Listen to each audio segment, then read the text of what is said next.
Okay, welcome to Fumble Fever. We're going to be continuing with our series on the way too early predictions. We're headed now into the SEC.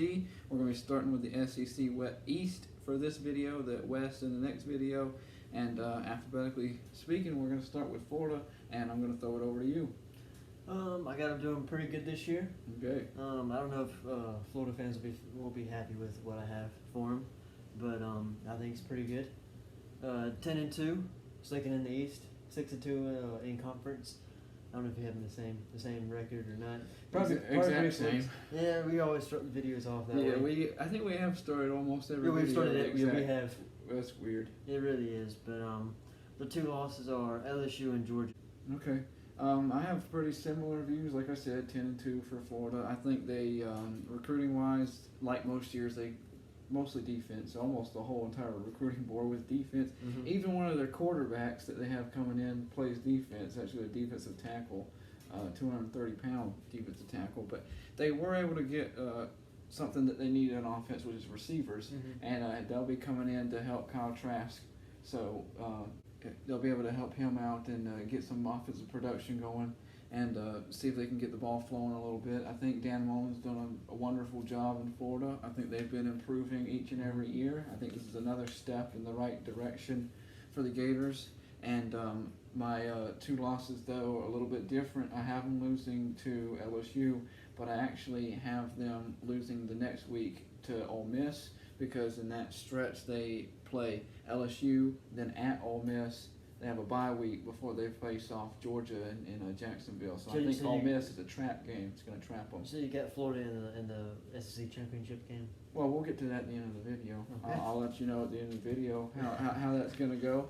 But I have them doing very well in the East, so we'll see. I think it comes down to either Florida or Georgia, and we're going to do Georgia right now. Yeah. And I'll go ahead and start with them. Georgia, of course, if you don't already know, has quarterback transfer Jamie Newman. He's a grad transfer From Wake Forest. coming from Wake Forest. I saw a thing on ESPN where they have him like number 3 on the odds of winning the Heisman Trophy. Yeah, and fun fact. that is actually, I didn't know that he was that high up. I didn't think he would be rated that high, but they clearly know what me and you know, and what most people might not realize is that Jamie Newman was a heck of a quarterback at Wake Forest. What he was able to accomplish there is nothing short of a miracle, because he had no talent around him whatsoever. I would say that Wake Forest has some good receivers. They're good enough. We're going to agree to disagree. We're going to agree to disagree on that for sure. But he's going to come in either way as a more complete team overall, not just Definitely. a couple of good receivers. He's coming into a lot more talent with the Bulldogs, and I do expect good things from Jamie Newman. I think he could end up having a better year than Jake Fromm did in his senior year. So that'll be good. The only big issue I have, a couple of big issues that I have with Georgia is, number one, the same issue I always have with Georgia is the fact that their head coach Kirby Smart, I believe, underperforms in big games, big contests, when the game's on the line. I think he just all of a sudden starts making really dumb decisions, very dumb decisions. Yeah, he just needs to get over the hump this year, at least make it to the playoffs and win at least one game. Yeah, that's exactly what he needs to do. That's exactly what I think he's not going to do. I actually have them lower in Florida this year. I have Georgia. This is going to be a bit of a surprise to a lot of people. I think a lot of people, but I actually have them going 9-3 and 5-3 overall in the conference. So who'd you have them losing to? So the teams that I have them losing to are Alabama earlier in the season. I have them losing to Auburn, which is a rivalry game. Of course, it could go swing either way. And then a bit of a shocker near the end of the season, they're going to Kentucky, and I have them losing there. So that'd be a really big shock. I think it would be, and I think it's going to be. Okay. Any reason? Any reason they lose to Kentucky? Yeah. I think just end of the season,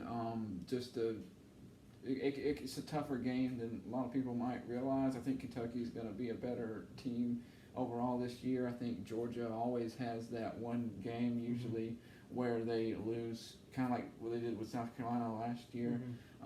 And I just have that part of it's also just kind of a gut feeling that I think they're going to come in and lose that game. Also, another one of my reasons is that Georgia, one of the problems that they have that they didn't address in recruiting was their offensive line, and I think Kentucky's going to have two of the best lines in the SEC actually this year. So their offensive line is always really good. Yeah, so part of that's going to lead to that, but I'll go ahead and throw it over to Georgia before we get to Kentucky. I mean, I got them going 11-1. Yeah. Being the SEC East champs, and their lone loss would be to Carolina. Really? Yeah. So you got them beating Alabama? Yeah, I got them beating Alabama. There you go. And then I think they're gonna overlook South Carolina, even though that they lost to them last year, they're still gonna overlook them. I think. Okay. he's got their lone loss to Carolina. Yep. But I mean, obviously it can happen. It happened last year. Nothing's going to surprise me. Either that or, and plus we always play them tough. So Yeah, you that's never very know. true. And plus they could be like so mad that we beat them last year, just try to overplay. Yeah, I can see. Yeah, I see what you're saying there. Okay. And it's at Carolina. So if it was at Georgia, I probably would say they'll lose that game. Carolina would. Okay, that's fair enough reasoning, and Carolina's always a game that I could say that in reality, no matter how good the two teams are, is a bit of a toss up. So we'll see how that pans out. I don't think too many people are going to be mad at you about the 11-1. I think they'll be surprised that your only loss is Carolina, but we'll see how that happens. And I see them probably going, making it to the like a New Year's Six bowl. I don't see them going all the way to the playoffs. Okay, sure. That sounds fair. Sounds fair enough to me. And the games that I have them, both Auburn and Kentucky, they could easily win those games, but they could easily lose a couple and still somehow end up 9-3. One way or another, I think they're going to go about 9-3, 10-2 at the best. Okay. So we'll see how that fares. Okay. So, we talked a little bit about Kentucky when I was talking about Georgia, but how do you see Kentucky being this year? Well, just like normal, they're going to be an average team. Yeah. About 6-6. I have them a toss-up game against Louisville. Louisville.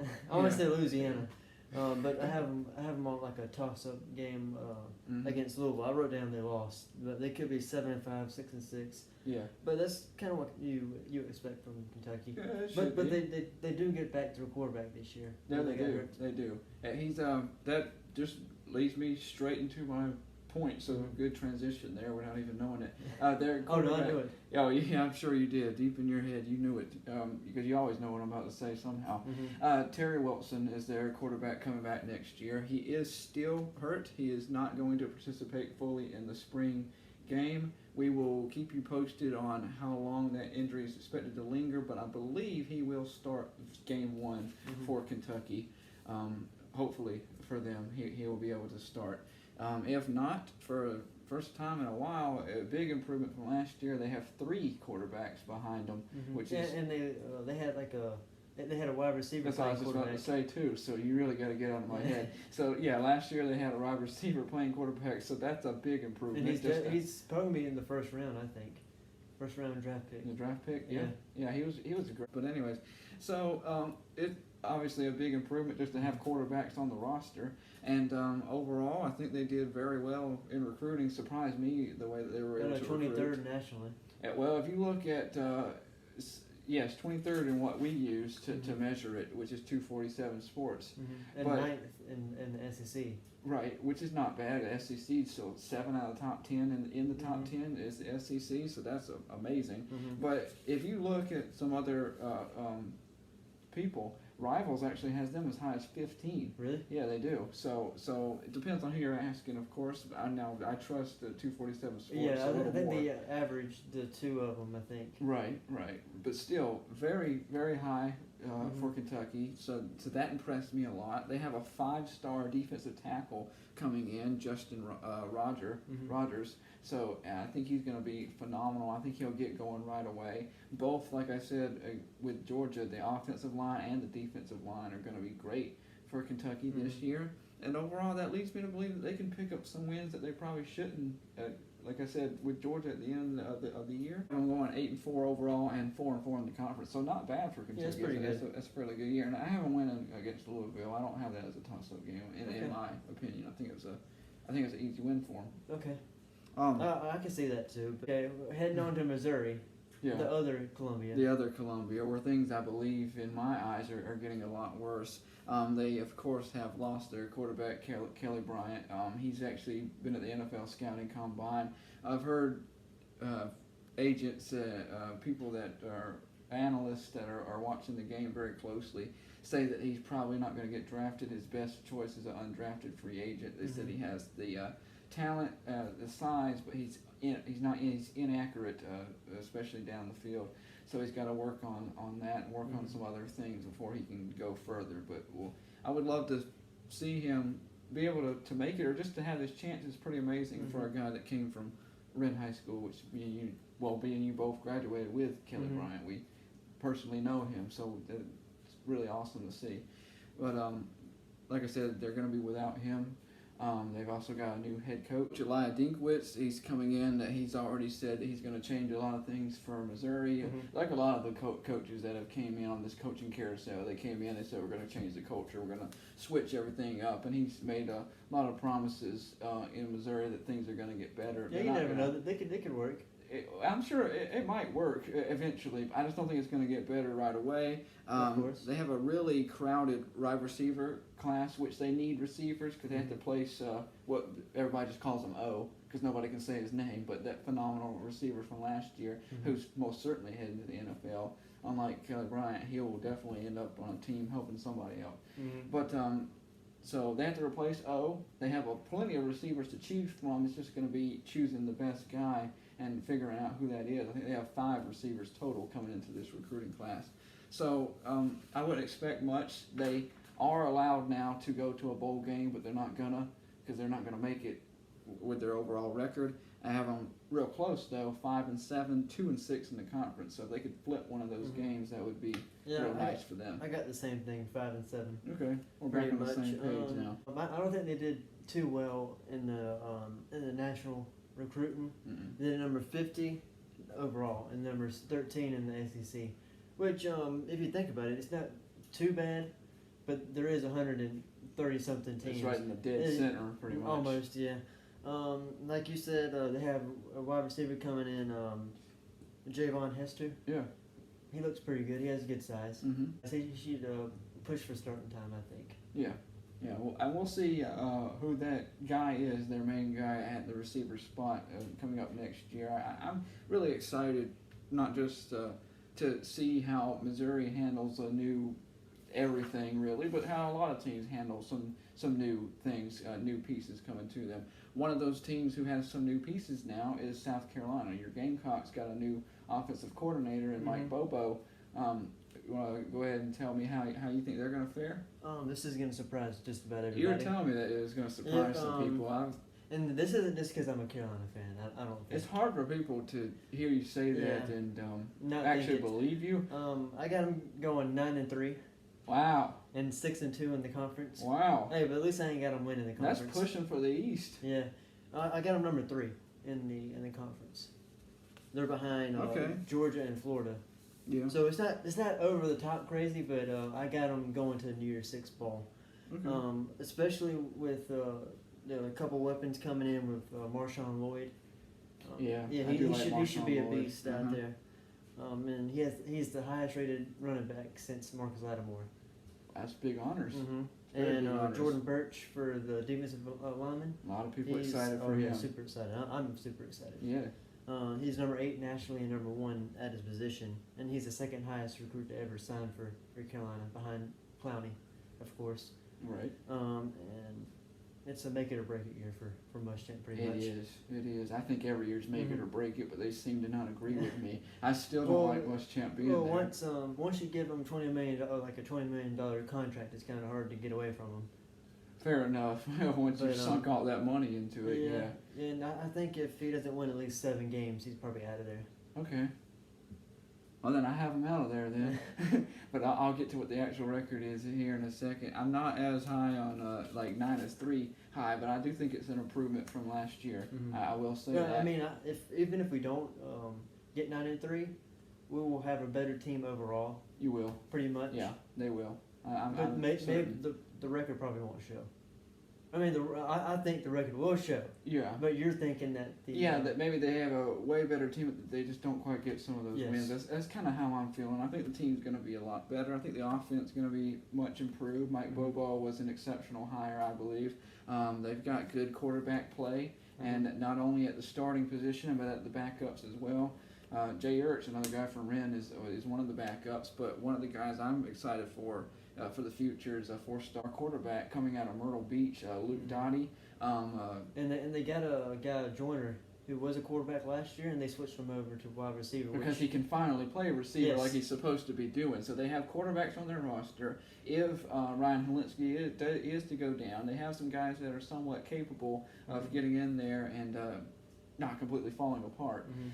So I think Luke Doty is going to be pretty good at some point. Interesting fact, of course, Myrtle Beach is actually a team that played Wren in the state championship last year, but Luke Doty was not the starting quarterback in that game. He was hurt at that time. So just a fun little fact on that. But might have been the reason why they lost. it could have been. It could have been the difference maker. It could have been how Wren was able to get that state championship was because Luke Doty was out. That is a good point. That is a very good point. But their recruiting wise is better than I've seen it over the years. Of course, everybody also excited for Jordan Birch.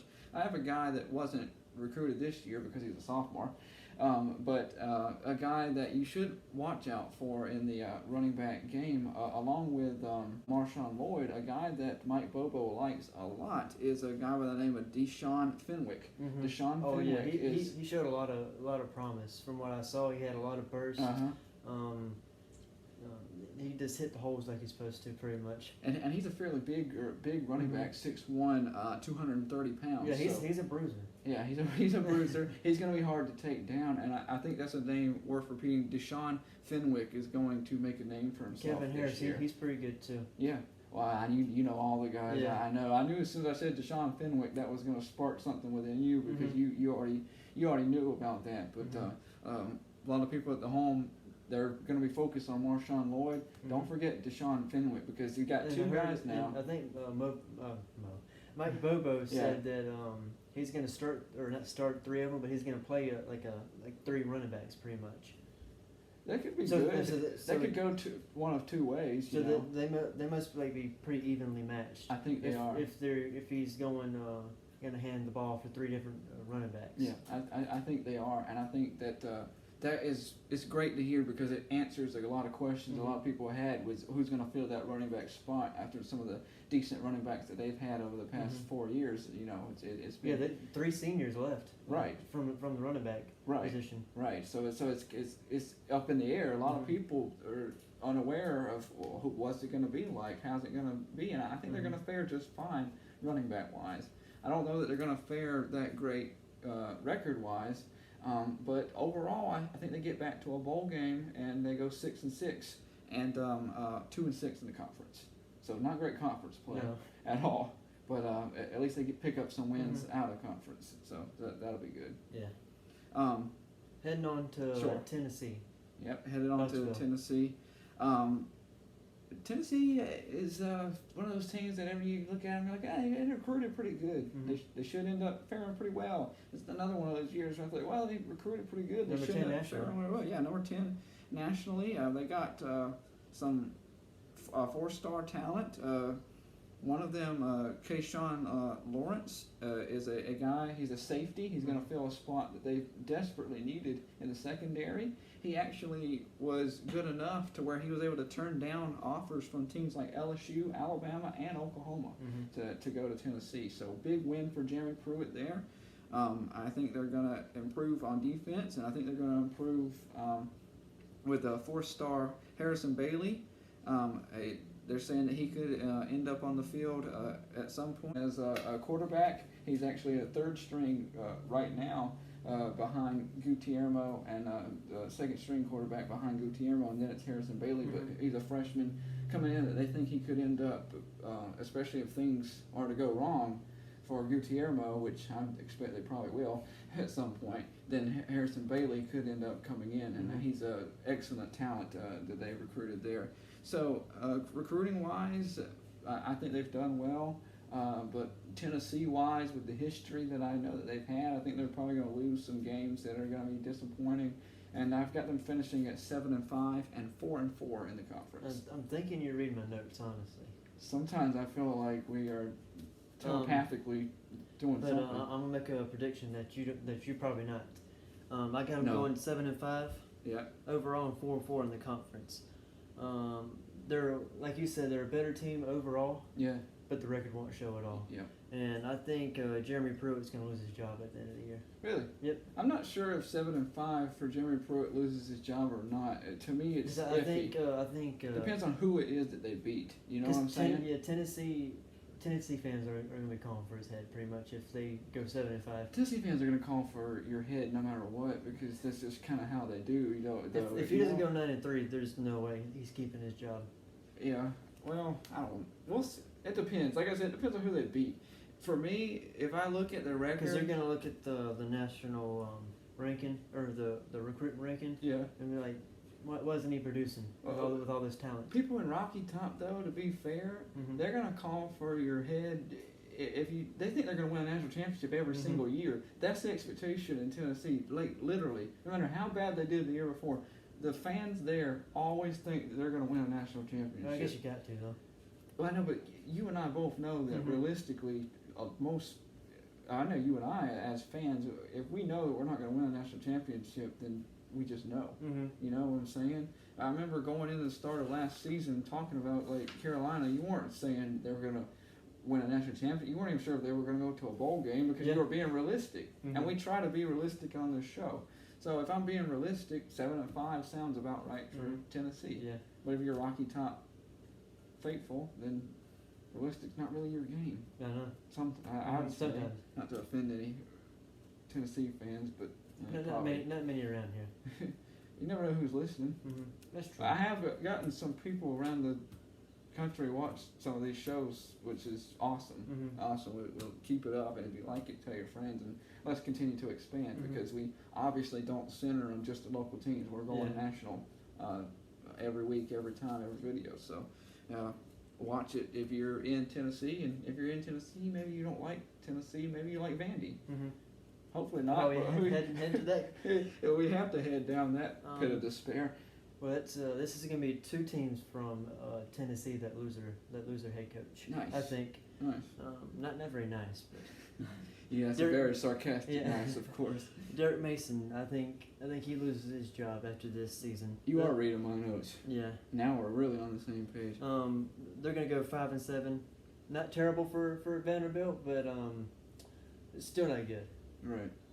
And then they're number 14 overall in the SEC recruiting and number 52 nationally. That's the key. 52 nationally. 14 in the SEC, that could still be better than half the teams in some of the other conferences, but 52 nationally tells you everything you need to know. That's not good. And it's been bad, and it just seems to be getting worse if you're Vanderbilt. I think it's amazing to think that it's pretty hard. It's harder at Vandy to lose your job. Yeah, I think he's a good coach. I think he's a good coach, but he's just even James Franklin, he had trouble actually doing good at Vanderbilt. Right. He actually did pretty good to get him 7-5 and 8-4 in 1 year. Right. It's just hard. It's hard at Vandy. So if you can get a bowl game, bowl game is basically their goal for the year's start. So it's just that hard. I think he loses his job as well. Like you said, recruiting was just not great. And I think the way that he loses his job is by going down 2-10 and 0-8 in the conference. I mean, they get good defense like always. Yeah. That's why I gave them a couple of wins right there. For that, obviously, I believe you said that out of the East, you have Georgia, of course, going to the SEC going to the SEC championship. My team going to the SEC championship is going to be the Gators of Florida. We'll see what happens. I think either Florida or Georgia is a pretty good bet. You know, if somebody outside of those two teams won the East, I would be very shocked, and I'm sure most of y'all I would would too. Mm-hmm. We'll tell you who either Georgia or Florida will end up playing in the SEC championship in our next video. We thank you guys so much for watching, and we want to remind you to remember to follow us on Twitter at Fumble Fever. Hit the subscribe button, hit the like button, and leave a comment down below. Yeah, and please remember, $50 can be in your hands in the early stages of April. All you got to do is play our tournament challenge on ESPN. The group name's Fumble Fever. The password's Fumble Fever, so it couldn't be easier. Please join us, and we look forward to your competition. Thank you, guys. Thank you.